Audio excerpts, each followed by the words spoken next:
nos dividimos un poco los temas que vamos a tratar, entonces a mí me toca comenzar.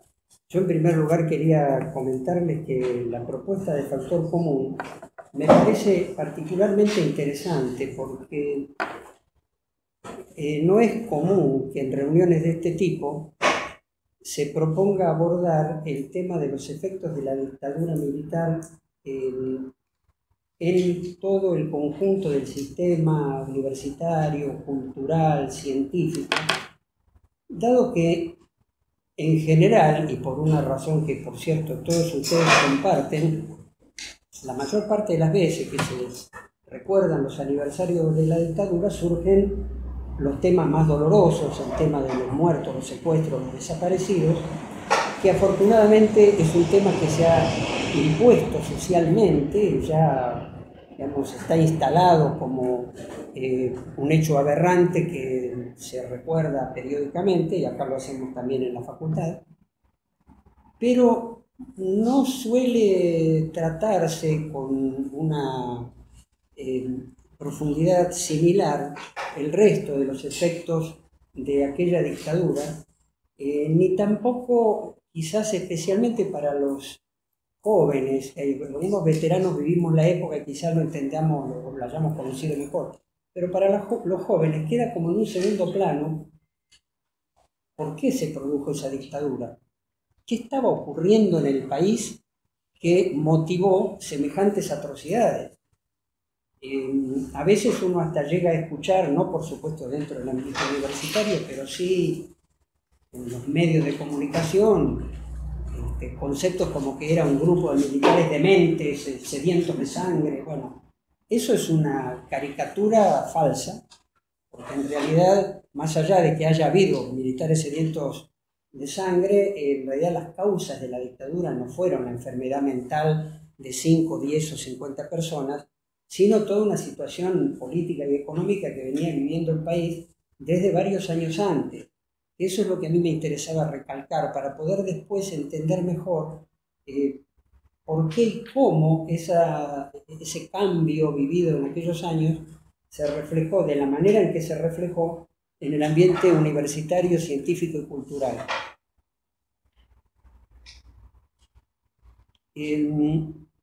No se puede entender la dictadura analizando el año 1976. Es necesario remontarse varios años antes, porque la situación de luchas obreras y sociales que venían ocurriendo en la Argentina, especialmente desde 1969, que culminó con el Cordobazo, se habían prolongado a lo largo de esos años de una manera tal que ninguno de los gobiernos de la época había logrado frenar. O sea, no lo logró frenar ni las distintas variantes de las dictaduras que sucedieron a Onganía, ni lo logró frenar el propio Perón, ni mucho menos el gobierno de Isabel Perón hasta el año 75. Reitero, especialmente para los jóvenes que viven ciertas importantes limitaciones de las luchas populares en estos años recientes, no es fácil comprender la naturaleza de aquellas luchas. O sea, se habla de que el Cordobazo fue una gran pueblada donde la gente salía a la calle, etc. Pero en realidad pocas veces se describe quiénes fueron sus protagonistas o por qué y cómo se movilizaban, ¿no? Yo tuve de alguna manera la suerte de haber vivido en Córdoba en aquellos años, no en el 69, pero a partir del 70, porque hubo una sucesión de movilizaciones similares y además existían, en particular en Córdoba, y luego comentaré que también en otros lugares del país, grandes industrias que concentraban varios miles de obreros que tenían una conciencia de pertenecer a una clase social como ahora es muy difícil encontrar. O sea, en Córdoba, entre los años, un poquito después del Cordobazo, 70, 71, se desarrollaron dos sindicatos en las fábricas de la Fiat, en Ferreira, el Citrac y el Citram, eran sindicatos no solamente combativos, sino que tenían el concepto de que era la clase obrera la que debía protagonizar los cambios sociales, o al menos encabezarlos. Esos sindicatos fueron la vanguardia, pero de un proceso mucho más masivo. Era la misma época en que Agustín Tosco era el dirigente de Luz y Fuerza en Córdoba. Era la misma época en que el ESMATA estaba encabezado por René Salamanca y también era una dirección clasista y muy combativa. Cuando se producían esas movilizaciones, después yo estuve presente en algo así que es como el segundo Cordobazo, que fue en marzo de 1970, se llamó, se suele decir, el Viborazo, bueno, por una anécdota.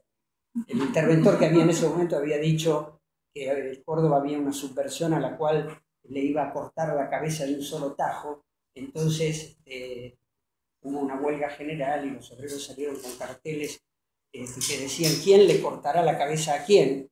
Y para que ustedes se den una idea de por qué digo esto, porque no es simplemente, no estoy haciendo una exhortación política, sino reflejando una historia. Las fábricas de Fiat en Ferreira tenían alrededor de 5.000 obreros. La ICA Renault en Santa Isabel, hacia el sur de la ciudad, tenía alrededor de 5.000 obreros. Cuando se decretaban estos paros, que le llamaban paros activos, se interrumpían las tareas a las 10 de la mañana. Los 5.000 obreros de la ICA Renault salían a la calle y organizaban una columna, y los 5.000 obreros llegaban a la plaza de Sarfield, donde se encontraban con los 5.000 obreros que habían levantado sus tareas en la Fiat, habían marchado y entraban por el Boulevard San Juan, y allí se encontraban con la columna de Luz y Fuerza encabezada por Tosco, que venía desde el centro, junto con los estatales y los estudiantes universitarios y los docentes. Y por el otro lado llegaban las columnas de la fábrica militar de aviones que están en el camino a Carlos Paz. Resulta difícil, con los ojos del presente, entender que una fábrica de 5.000 obreros, cuando hacen paro, no solamente hacen paro los 5.000, sino que los 5.000 salen a la calle, recorren 5 kilómetros o 10 kilómetros hasta llegar al centro de la ciudad, y luego ocupan barrios enteros y se enfrentan con la policía. Eso en la actualidad parece de ciencia ficción, pero esa era la situación que se vivía en la Argentina en aquellos años. Eso se repitió en Rosario, se repitió en Tucumán, se repitió en Mendoza, en Rosario creo que por lo menos 2 veces, en Córdoba también había sido 2 veces. Luego, lo digo simplemente para completar un panorama. Todo esto siguió. Estamos hablando de 69, 70, 71, 72.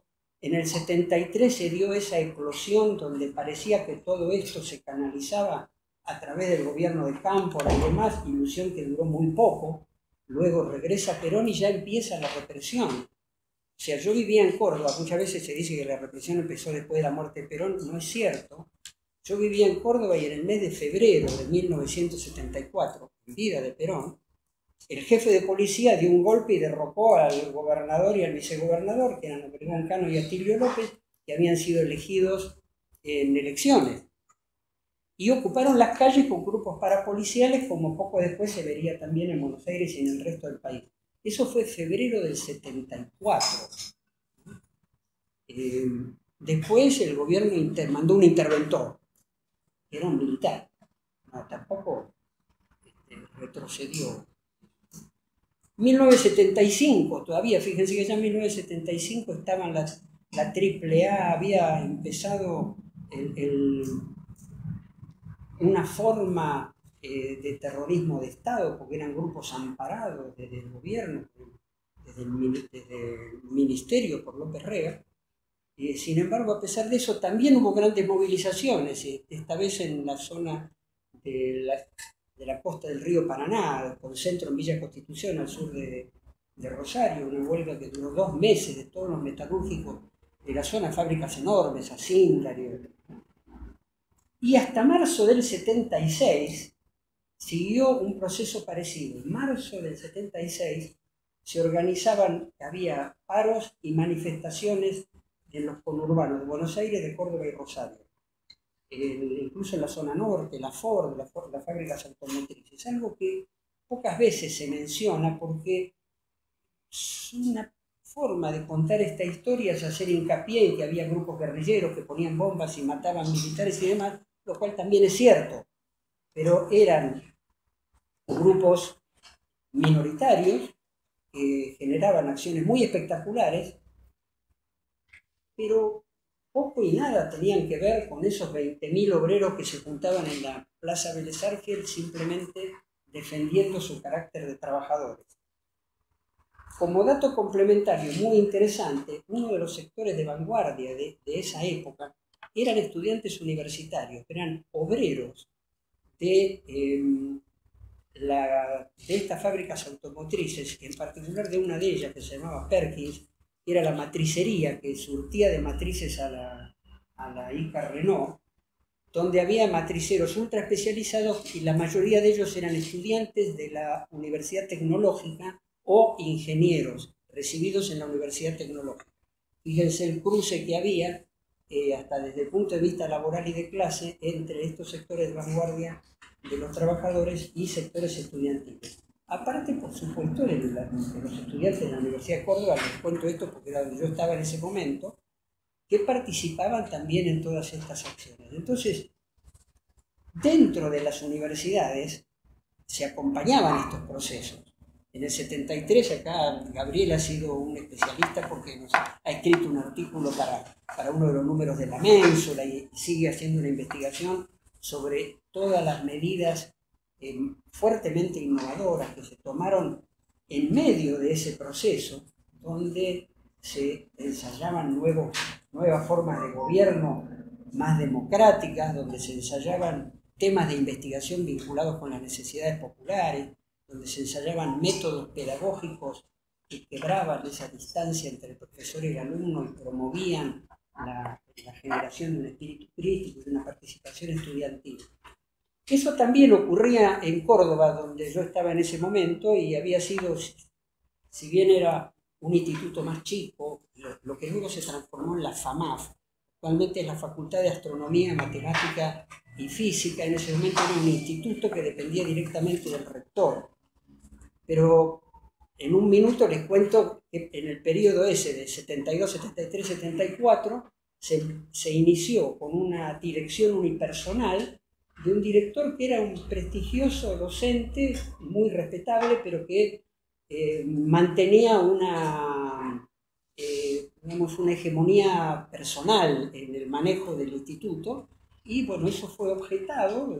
Estudiantes, docentes y no docentes, en asambleas, etcétera, propusieron la modificación de ese sistema de gobierno antes incluso de que asumiera Cámpora, y se eligió un consejo directivo. Pero como fue todo un proceso asambleario, por cierto, el director anterior renunció, se eligió un nuevo director, pero como todo eso fue motivado por un proceso asambleario, la propia asamblea resolvió que el organismo soberano de gobierno continuaba siendo la asamblea conjunta de estudiantes, docentes y no docentes.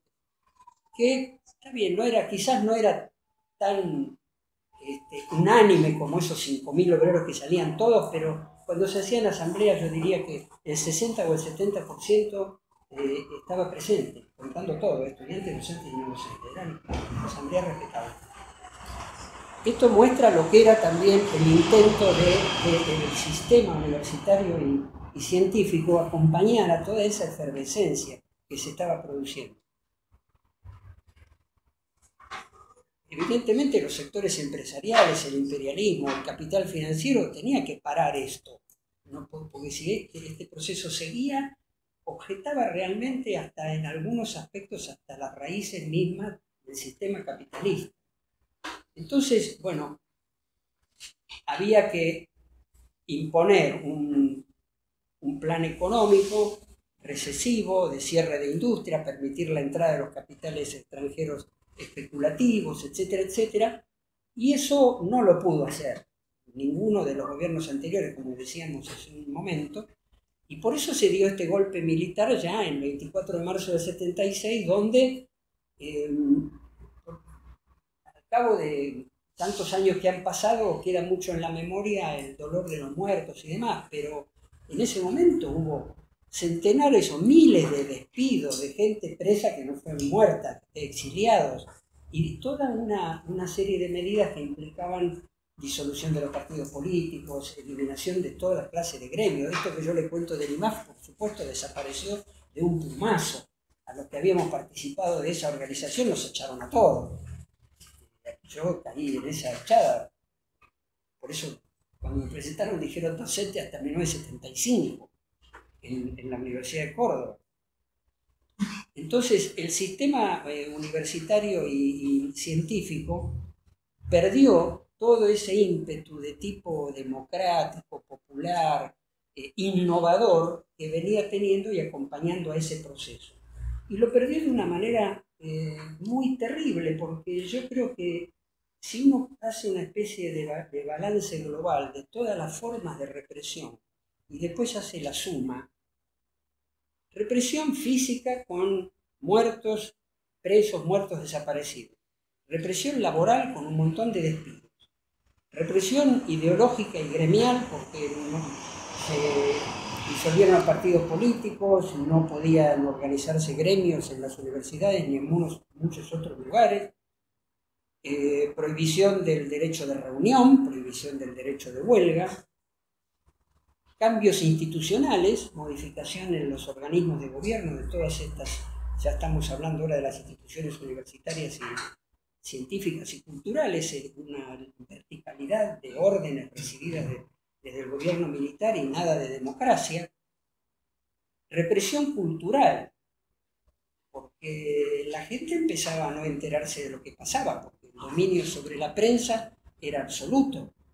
El silencio que imperaba en las aulas y en los lugares de reunión era absoluto, porque también una de las preguntas que nos hacían los organizadores era si se podía hablar de política. Bueno, se podía hablar de política los que militábamos en esa época. Yo no me fui del país, me quedé acá y seguí militando, pero fuera de la universidad, pero teníamos que tener unos cuidados enormes, vivir incluso en la semiclandestinidad, aunque yo jamás tuve nada que ver con acciones armadas ni nada por el estilo, y trabajaba en una empresa, en un laboratorio farmacéutico. Sin embargo, los cuidados que había que tener eran inimaginables para la época actual, para los jóvenes de hoy, ¿no? La editorial Eudeva, los militares les secuestraron, creo que eran 70.000 libros que estaban en los depósitos, y se supone que los quemaron porque nunca más aparecieron. Entonces, ahora hay un plan para reeditarlos. Claro, ahora los empezaron a reeditar. Exactamente. Yo pienso, un número nomás, sin pensar en los que ya teníamos alguna participación antes. Imagino un chico de 18 años que entra a estudiar en esos años. Me fijé en las estadísticas de la UBA que están en internet. Bueno, más o menos de 1975, donde esta situación ya había comenzado, hasta más o menos 1981, digamos, donde empieza a ablandarse la dictadura. 82 comienzan a reorganizarse los centros de estudiantes y demás. A esta facultad entraron entre 4.000 o 5.000 estudiantes que hicieron prácticamente toda su carrera en ese silencio, donde incluso, salvo que tuvieran un familiar o alguien que hubiera vivido la etapa anterior, no se enteraban de esto, ni podían conversar sobre esto, ni discutir sobre esto, ni leer sobre esto. En el total de la Universidad de Buenos Aires entraron en ese mismo periodo alrededor de 100.000 estudiantes. Y estoy tomando un periodo no hasta el final de la dictadura, sino un periodo tal que esos estudiantes pasaron casi toda su carrera durante la dictadura, o sea, durante ese silencio. Entonces, raro que no me dijeron que me estoy por pasar del tiempo, estoy en los 19 minutos. Yo justamente quería terminar con esto, o sea, esa gran época que se vivía en todo el país, de efervescencia, de lucha por la justicia, etc., fue quebrada de una manera brutal y sangrienta, no solamente en cuanto a la represión física, sino que todas las otras formas de represión crearon un quiebre un quiebre que llega hasta el presente, un olvido de todos esos años. En este momento, por suerte, se recuperan las ideas, las vidas de los desaparecidos y demás, pero también creo que tenemos que recuperar todas estas cosas de las cuales yo les he hablado y que me gustaría que fueran tema de debate frecuente, que también son parte, a mi juicio, tan importante de la historia como la trágica trayectoria y vida de los muertos. Y en realidad afectan a muchísimas más personas, porque afectaron al conjunto de la sociedad argentina. Tanto Gabriel como Silvina van a hablar un poco más de las cuestiones concretas de política científica, pero yo simplemente quería terminar con esto. Pasados esos años de dictadura hubo que refundar todo, hubo que refundar los centros de estudiantes, los partidos políticos, perder un poco el miedo, empezar a hablar de nuevo de temas críticos, y entonces yo me pregunto, el significado de ese quiebre, de toda esa pérdida de memoria histórica. Durante la dictadura mataron alrededor de 30.000 personas físicamente. ¿A cuántos más le mataron el cerebro y su posibilidad de vivir una vida digna?